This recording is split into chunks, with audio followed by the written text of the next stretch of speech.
Sa ngalan ng Ama, ng Anak at ng Espiritu Santo, Amen.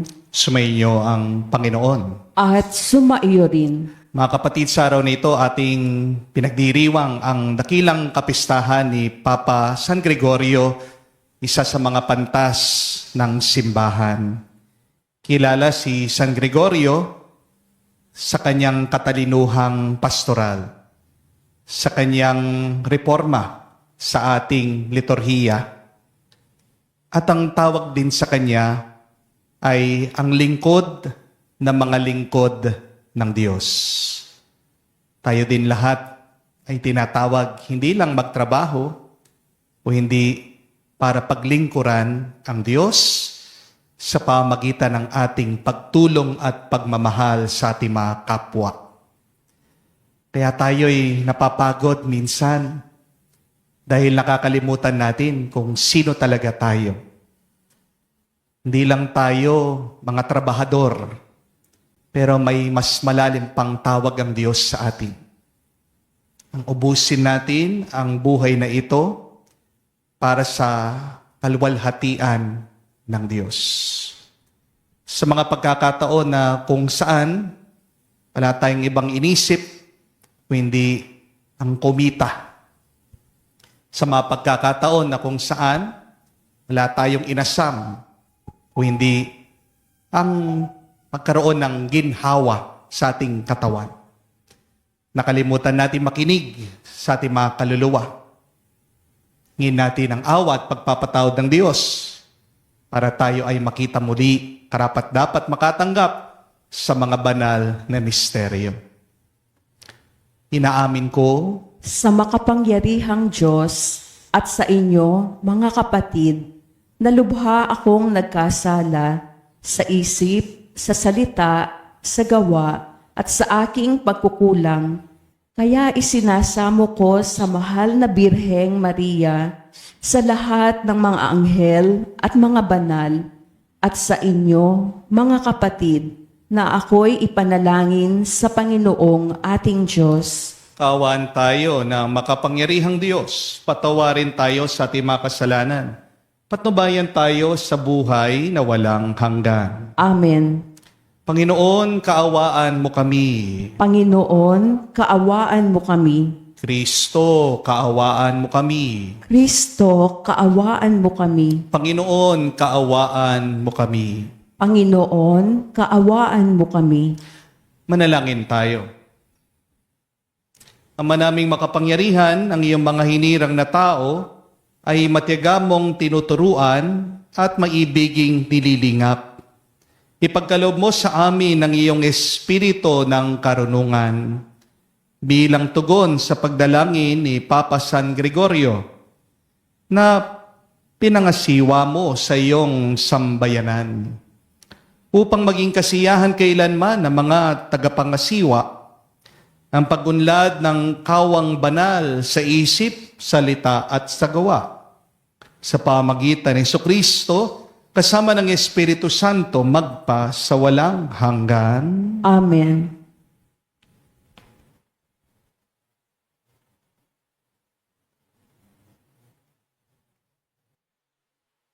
Ang simula ng sulat ni Apostol San Pablo sa mga taga-Kolosas.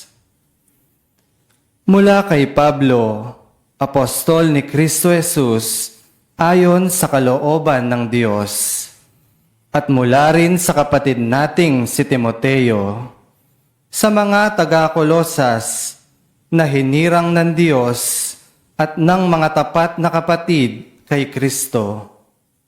Sumainyo nawa ang pagpapala at kapayapaan mula sa Diyos na ating Ama. Lagi kaming nagpapasalamat sa Diyos na Ama ng ating Panginoong Jesucristo, tuwing ipananalangin namin kayo, sapagkat nabalitaan namin ang tungkol sa inyong pananampalataya kay Kristo Jesus at ang pag-ibig ninyo sa lahat ng hinirang ng Diyos. Dahil sa pag-asang kakamtan ninyo ang mga inihanda para sa inyo roon sa langit. Nalaman ninyo ang tungkol sa inaasahan ninyong ito ang nagsalita ng katotohanan, ang mabuting balita ay ipangaral sa inyo. Ito'y lumaganap sa buong sanlibutan at nagdadala ng pagpapala. Tulad ng nangyari sa inyo mula nang marinig ninyo at maunawaan ang katotohanan tungkol sa kagandaang loob ng Diyos. Natutuhan ninyo ito kay Epafras, tapat na lingkod ni Kristo, mahal na kamanggagawa namin at kinatawan sa inyo. Sa Kanya namin nalaman ang tungkol sa pag-ibig na ipinagkaloob sa inyo ng Espiritu. Ang salita ng Diyos. Salamat sa Diyos. Ako ay nagtitiwala sa pag-ibig ng lumikha. Ako ay nagtitiwala sa pag-ibig ng lumikha. Kahoy na olibo sa tabi ng templo ang aking katulad. Nagtiwala ako sa pag-ibig ng Diyos na di kumukupas. Ako ay nagtitiwala sa pag-ibig ng lumikha. Di ako titigil ng pasasalamat sa iyong ginawa. Ang kabutihan mo'y ipapahayag ko kasama ng madla. Ako ay nagtitiwala sa pag-ibig ng lumikha.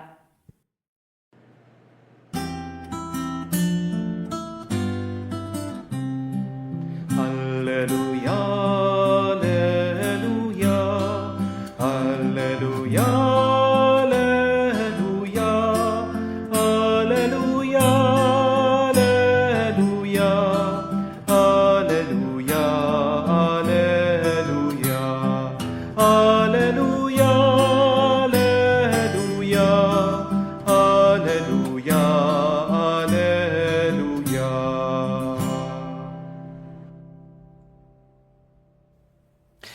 Ikaw, Kristo, ay sinugo upang sa dukhay magturo, magpalaya sa bilanggo. Alleluia, alleluia. Sumainyo ang Panginoon. At sumaiyo rin. Ang mabuting balita ng Panginoon ayon kay San Lucas. Papuri sa iyo, Panginoon. Nung panong yun, umalis si Jesus sa sinagoga at nagtungo sa bahay ni Simon. Mataas noon ang lagnat ng biyanan ni Simon. Tumayo si Jesus sa tabi ng higaan ng babae at inutos na maalis ang lagnat. At nawala nga ito. Noon din tumindig ang may sakit at naglingkod sa kanila. Paglubog ng araw, ang lahat ng may sakit, anuman ang karamdaman, ay dinala ng kanilang mga kaibigan kay Jesus. Pinatong niya ang kanya mga kamay sa bawat isa sa kanila at pinagaling sila. Nagsilabas sa marami ang mga demonyo, sabay sigaw, "Ikaw ang anak ng Diyos." Ngunit sinuway sila ni Jesus at hindi pinahintulutang magsalita, sapagkat nakikilala nila na siya ang Mesiyas. Nang mag-umaga na, umalis si Jesus at nagpunta sa isang ilang na puok. Hinanap siya ng mga tao at nang matagpuan ay pinakiusapang wag munang umalis. Subalit, sabi niya, dapat ko rin ipangaral sa ibang bayan ang mabuting balita tungkol sa paghahari ng Diyos, sapagkat yan ang layunin ng pagkasugo sa akin. At nangaral siya sa mga sinagoga sa Judea. Mga kapatid, ang mabuting balita ng ating Panginoon. Pinupuri ka namin, Panginoong Hesu Kristo. Magandang araw po muli sa inyong lahat. Magandang araw po, Father. Mga kapatid, sino ba sa atin ang hindi napapagod? Sino ba sa atin ang hindi nade-drain sa ating mga ginagawa at trabaho? Minsan, nararanasan natin yung wala na tayong mailabas. Ito ay dahil, sabi nila, ang buhay daw ay isang balancing act. Meron daw tayong mga bola na binabalanse. Nandyan yung trabaho, yung ating personal na buhay, ang ating pamilya, ang ating pananampalataya. Pero alam niyo po, doon po sa mga bola na ating binabalanse, isa lang po ang rubber ball. Pero yung tatlo, gawa po sa glass o babasagin. At hulaan niyo po ano yung rubber ball, yung ating trabaho. Na kahit na mabitawan mo, pwede pa naman mag-bounce back. Pero yung iyong kalusugan, yung iyong personal na buhay, yung iyong relasyon sa Diyos, sa iyong kapwa, gawa po yan sa glass. Kapag nabitawan mo yan, mababasag, ang hirap buuin muli. Di po ba? Kaya pagod na pagod tayo Kasi pinagsasabay-sabay natin. At minsan, hindi natin maiwasan, tayo'y nauubos. Ang tawag natin dyan ay burnout. Di po ba? Ngayon sa ating ebanghelyo, si Jesus ang galing na magbalanse ng lahat. Kasi maghapon siyang naglilingkod, nagpapagaling, nagpapalayas ng mga masamang espiritu. Pero tignan niyo po, pagkatapos, malakas pa rin siya. Hindi na burn out ang ating Panginoong Hesukristo. The Gospel said, at daybreak, Jesus left, went to a deserted place, and yet the crowds were seeking Him. Here, Jesus is showing us 3 ways on how to handle our stresses and our burnouts. May 3 pong ginawa si Jesus para hindi siya maubos at mapagod dahil sa mga hamon ng buhay. The first is, Jesus knew how to balance work and rest. Kailangan pantay ang dalawang yan. Si Jesus hindi lang puro trabaho. Kahit na siya'y anak ng Diyos, naghanap siya ng oras para magpahinga at magdasal. Tayo, minsan sobra tayo sa Superman mode. Kala natin, kaya natin ang lahat. Di po ba? Pero nakakalimutan natin, tao lang tayo, hindi tayo ang Diyos. Kung nga po si Jesus, Diyos na yan. Huminto, nagpahinga. Paano pa kaya tayo? Mga kapatid, tandaan natin ang kandila, hindi naman agad mauubos kung pinapatay mo paminsan-minsan. Di po ba? At hindi ka agad mababurn out kung matututo ka na magpahinga. Ganda nung salitang yan, no? Magpahinga. Huminga ka lang. Kailangan mo ang hangin galing sa banal na Espiritu. Mahirap po na mag-isip kapag gutom. Tandaan nyo yan. Mahirap mag-concentrate kapag kulang ka sa tulog. Mahirap magtrabaho kung may sakit ka. Kapatid, pakinggan mo naman ang iyong katawan. Ang katawan mo, yan ang sasakyan mo. Ang katawan mo, yan ang sasakyan ng iyong kaluluwa. Habang naglalakbay ka dito sa mundo. Kung hindi mo iingatan yung iyong katawan, sisingilin ka niyan sa oras na hindi mo inaasahan. Di po ba? Please, don't sacrifice your health for wealth. Because your health is already your wealth. Amen? Hindi matatapos ang trabaho. Palagi at palagi, meron tayong gagawin. Amen? At hindi rin matatapos lahat ng problema mo. Habang buhay ka, may problema ka. Amen? Kahit na mapatapos mo ang mga anak mo sa pag-aaral, meron na naman problema mong asawa mo. Kahit na sabihin mo, natapos na yung problema mo sa asawa mo, tumigil na sa pagbababaihan. Lilitaw naman yung sakit ng iyong katawan. Walang masama na isipin mo, alagaan mo ang iyong sarili. Amen? Kapag inaalagaan mo ang iyong sarili, pinapakita mo sa Diyos, katiwa-tiwala ka sa binigay niya at pinagkaloob niya sa iyo. Your body, your health is a gift from God. Take good care of it. You only have one body. Amen? Wala nang iba. Wala namang replacement part yan Di po ba? So, when you rest, you show to God you are grateful. Alam niyo po kung bakit minsan ang daming namamatay sa pagkain. Maraming namamatay sa pagkain hindi dahil mali ang kanilang kinakain. Ano talagang nakakamatay sa pagkain? Ito po yung habang kumakain, iniisip pa yung kanilang kinakain. Nagigilty, doon sa kinakain nila. Kumain na naman ako ng chicharon. Tataas na naman ang aking presyo. Kumain na naman ako ng ice cream. Tataas na naman ang aking diabetes. Alam niyo po, pag kumakain kayo, mag-enjoy lang kayo. Pag kumakain kayo, magpasalamat kayo. Yan yung magandang gawin. Ang pagkain mo, hindi lang para lumakas ang iyong katawan. Sa pagkain mo, sana magkaroon naman ng tuwa ang iyong puso at kaluluwa. Amen? Treat your eating also as you're resting. Kakaunti na lang yung break mo. Pagkatapos, kumakain ka. Nagtatrabaho ka pa, kawawa ka. Learn to balance your work and your rest just like Jesus. Give your rest quality time. But secondly, don't just rest, but also pray like Jesus. Pwede naman po na matulog na lang po si Jesus Pwede niyang sabihin na, Diyos Ama, alam mo naman, napaka-busy ko. Babawi naman ako sa tulog. Naunawaan mo naman ako. Pero tingnan niyo po kung anong ginawa ng ating Panginoon. Pumunta daw siya sa tahimik na lugar, nakikipag-usap siya sa kanyang Ama. Kasi ang tunay na pahinga, hindi lang po physical. Amen? The deepest rest is spiritual. True rest is resting in the presence of God.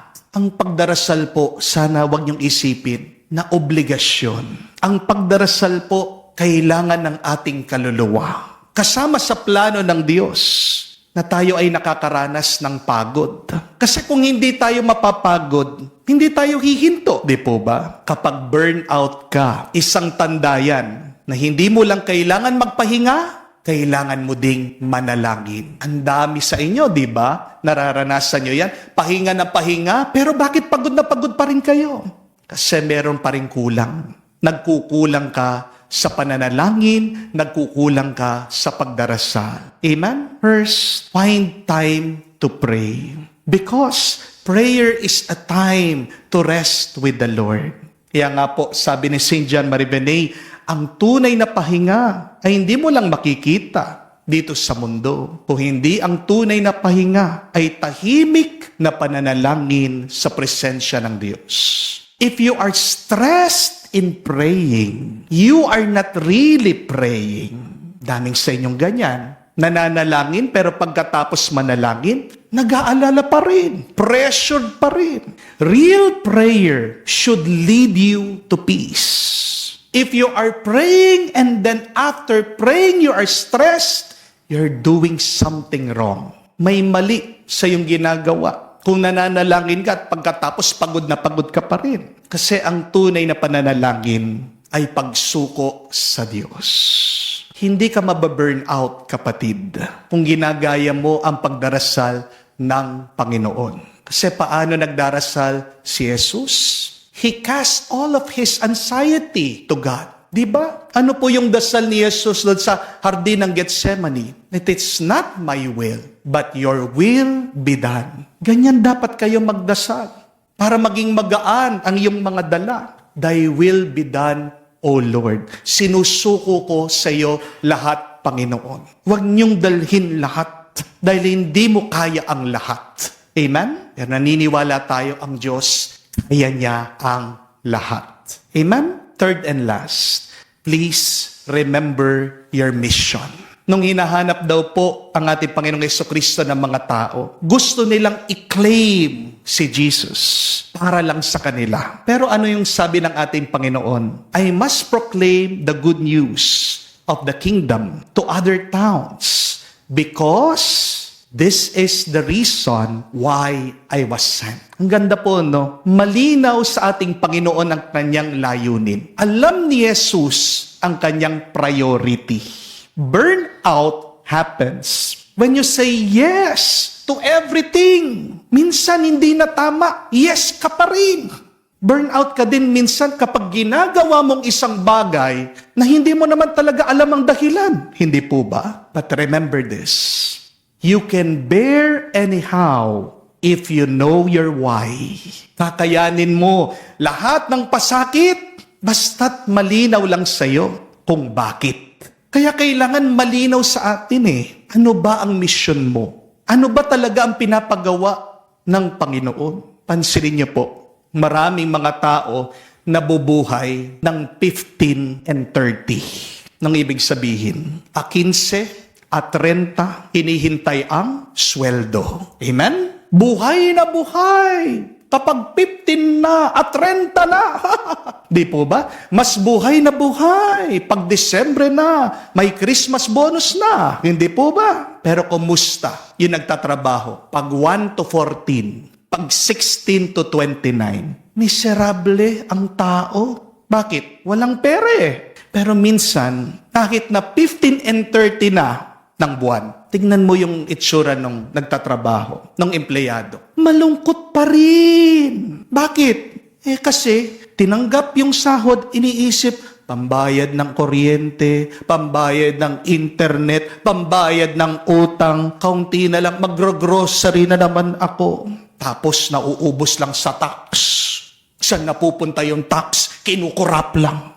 May pera na, hindi pa rin tunay na masaya.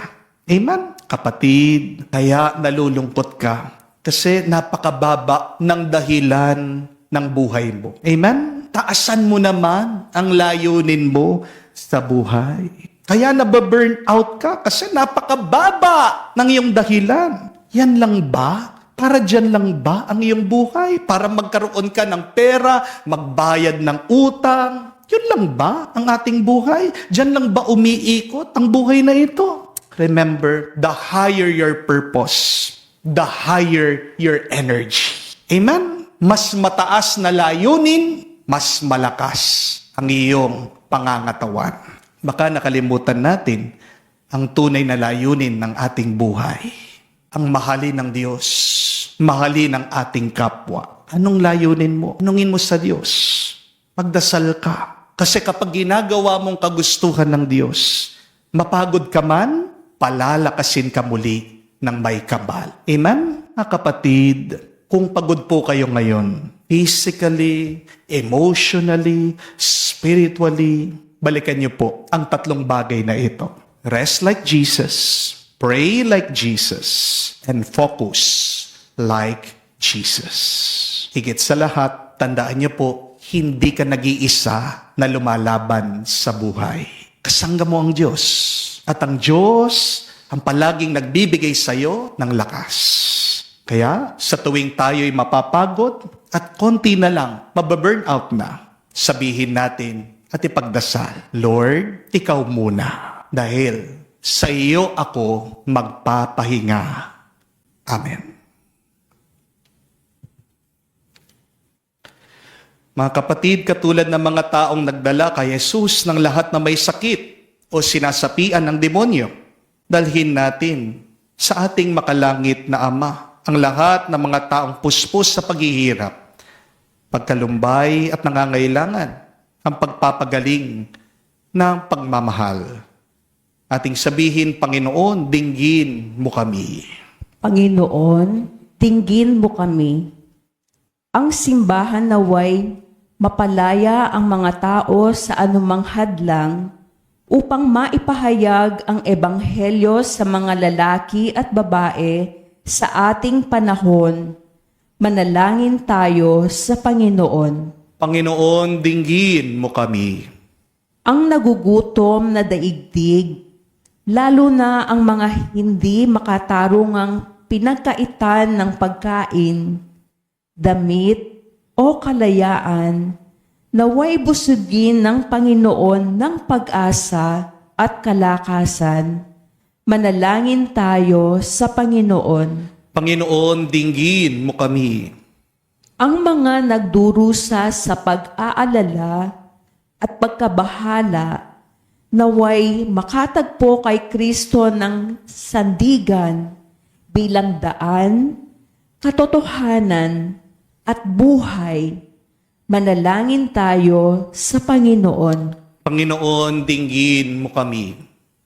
Sa katahimikan po ng ating puso, banggitin natin, sabihin natin sa Diyos ang ating mga personal na pangangailangan. Makapangyarihang Ama, bantayan mo ang iyong pamilya, iligtas at arugain kami sapagkat nasa iyo ang lahat ng aming pag-asa. Hinihiling namin ito sa ngalan ni Kristo, aming Panginoon. Amen.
Manalangin kayo mga kapatid, para ng ating mga paghahain ay kalugdan ng Diyos, amang makapangyarihan.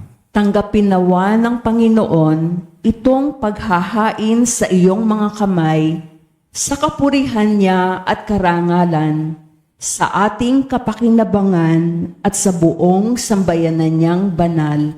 Ama naming lumikha, ang mga paghahain ay iyon nawang paunlakan, upang sa paggunita kay Papa San Gregorio, kami ay makapakinabang sa paghahaing ito na binibigay mo sa ipagpapatawad ng mga kasalanan sa buong mundo. Sa pamagitan ng Jesucristo kasama ng Espiritu Santo, magpasawalang hanggan. Amen. Sumainyo ang Panginoon. At sumaiyo rin. Itaas sa Diyos sa inyong mga puso at diwa. Itinaas na namin sa Panginoon. Pasalamatan natin ang Panginoong ating Diyos. Marapat na siya ay pasalamatan. Ama naming makapangyarihan, tunay nga marapat ikaw ang aming pasalamatan sa pamagitan ni Jesucristo na aming Panginoon. Ngayon si San Gregorio ay pinararangalan sa pamumuhay niyang totoong uliran at pagiging maasahan sa panunungkulan. Kaya't si Jesucristo na maasahan sa katapatan ay inihahayag sa pangangasiwa ng sambahayan.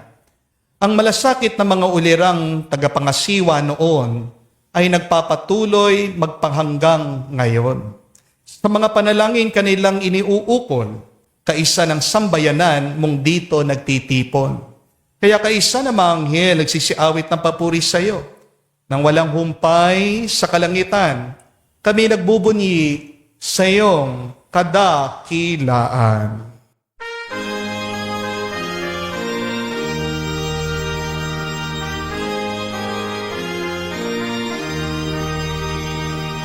Santo, Santo, Santo, Panginoon Diyos ng mga hukbo. Napupuno ang langit at lupa ng kadakilaan mo. Hosana sa kaitasan, pinagpalang na paninito sa ngalan ng Panginoon. Hosana sa kaitasan, Hosana sa kaitasan.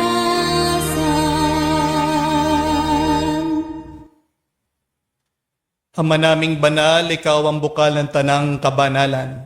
Kaya't sa pamagitan ng iyong Espiritu, gawin mong banal ang mga kaloob na ito, upang para sa amin, maging katawan at tugo ng aming Panginoong Heso Kristo.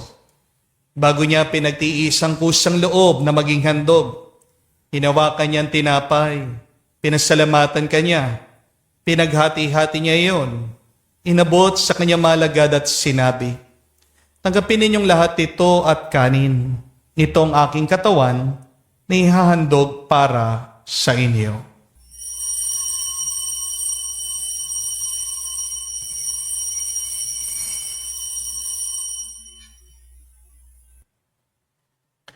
Gayon din naman, matapos ang hapunan, hinawakan niyang kalis. Muli kanyang pinasalamatan. Inabot niya ang kalis sa kanyang malagad at sinabi, "Tanggapin ninyong lahat ito at inumin. Ito ang kalis ng aking dugo, ng bago at walang hanggang tipan. Ang aking dugo na ibubuhos para sa inyo at para sa lahat, sa ipagpapatawad ng mga kasalanan. Gawin ninyo ito sa pag-aalaala sa akin."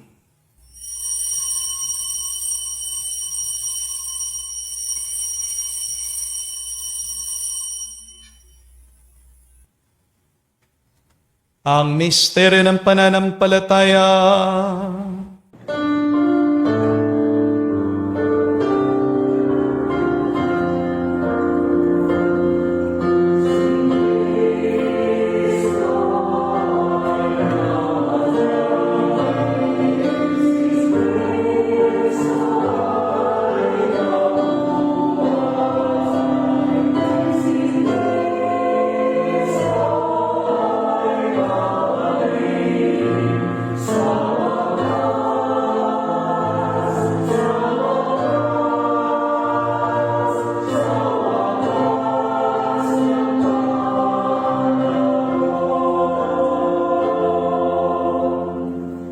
Ama, ginagawa namin ngayon ang pag-alaala sa pagkamatay at muling pagkabuhay ng iyong anak. Kaya tinialay namin sa iyong tinapay nagbibigay buhay at ang kalis na nagkakaloob ng kaligtasan. Kami nagpapasalamat dahil kami iyong minarapat na tumayo sa harap mo para maglingkod sa iyo.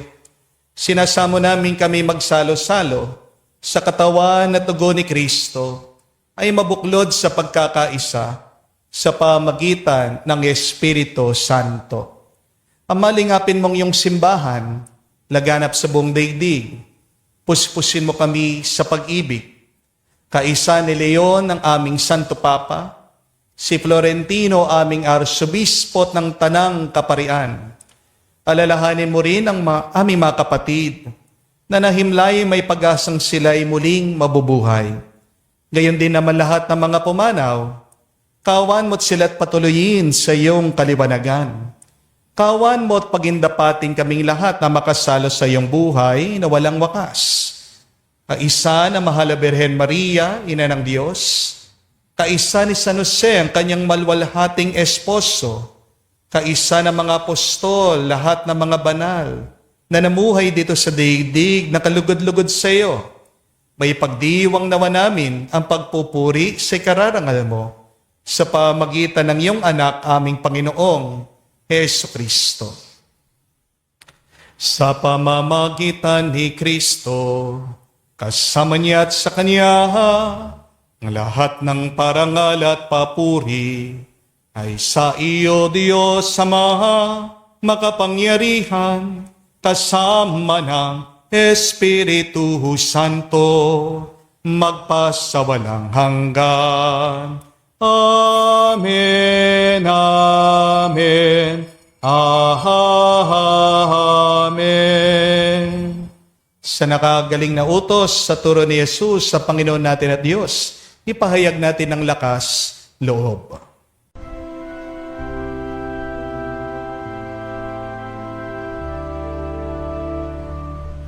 Ama namin, sumasalangit ka, sambahin ang ngalan mo, mapasa amin ang kaharian mo,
Hinihiling namin kami adya sa lahat na masama, pagkalooban ng kapayapaan araw-araw, ligtas sa kasalanan, ilayo sa lahat ng kapahamakan, samantalang aming pinanabikan ang dakilang araw ng pagpapahayag ng tagapagligtas naming si Heso Kristo.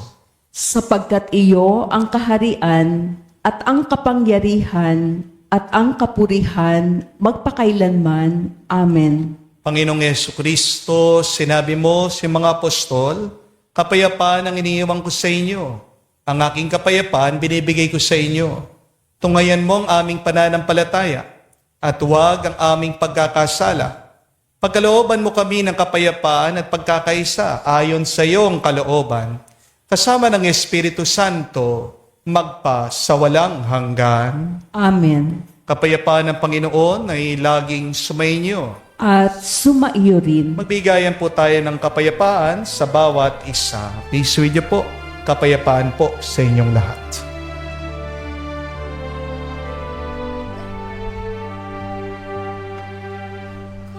Cordero ng Diyos na nag-aalis ng mga kasalanan ng sanlibutan, maawa ka sa amin. Maawa ka sa amin. Cordero ng Diyos na nag-aalis ng mga kasalanan ng sanlibutan, maawa ka sa amin. Maawa ka sa amin. Cordero ng Diyos na nag-aalis ng mga kasalanan ng sanlibutan, ipagkaloob mo sa amin ang kapayapaan.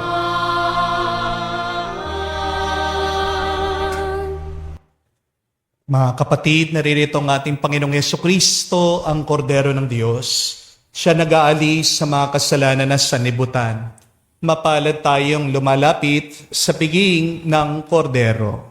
Panginoon, hindi ako karapat-dapat na magpatuloy sa iyo, ngunit sa isang salita mo lamang ay gagaling na ako.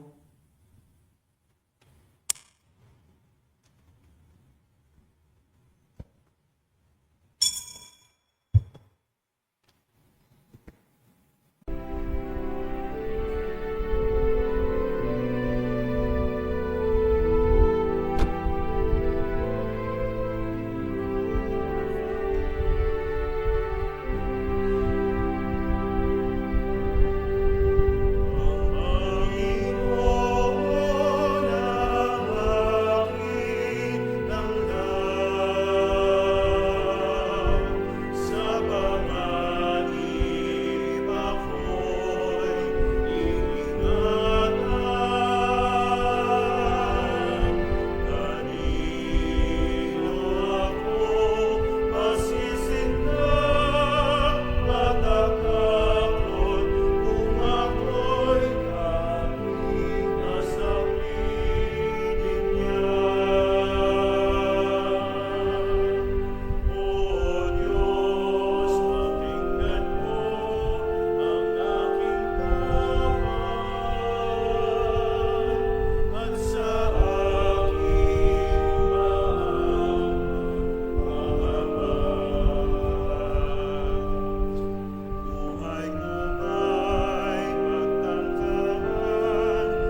Manalangin tayo. Ama naming lumikha, kami nagsasalo-salo sa bumubuhay sa pagkain ni Kristo. Ay paturuan mo sa gurong si Kristo upang sa paggunita namin kay Papa San Gregorio, kami matuto ng maasahang katotohanan mo at sa pag-ibig ay magampanan namin ito sa pamagitan ni Jesucristo kasama ng Espiritu Santo magpa sa walang hanggan. Amen. Mga kapatid, tandaan niyo po 3 bagay para maiwasan niyo ang pagkaubos ng inyong lakas dahil sa pagod para hindi kayo ma-burn out sa inyong buhay. Tularan natin ang ating Panginoong Hesukristo. You rest like Jesus, you pray like Jesus, and you focus like Jesus. Ngayong araw, dasalin mo that you surrender to the Lord everything. Oo, binabalansi mo ang lahat. Pero para magkaroon ka ng katalinuhan, kagalingan at lakas, para mabalansi mo, pagpantay-pantay, mga bagay-bagay sa iyong buhay. Trabaho man yan, sa iyong pamilya, sa iyong kalusugan, sa iyong pananampalataya. Kailangan kang magpagabay sa Diyos. Just say to God, your will be done. I surrender to you, O Lord. Sumainyo ang Panginoon. At sumaiyo rin. At kayo'y basbasan ng Diyos, makapangyarihan sa lahat. Sa ngalan ng Ama, ng Anak, ng Espiritu Santo. Amen. Ang ating misa'y natapos na. Humayo kayo sa kapayapaan ni Kristo. Salamat sa Diyos.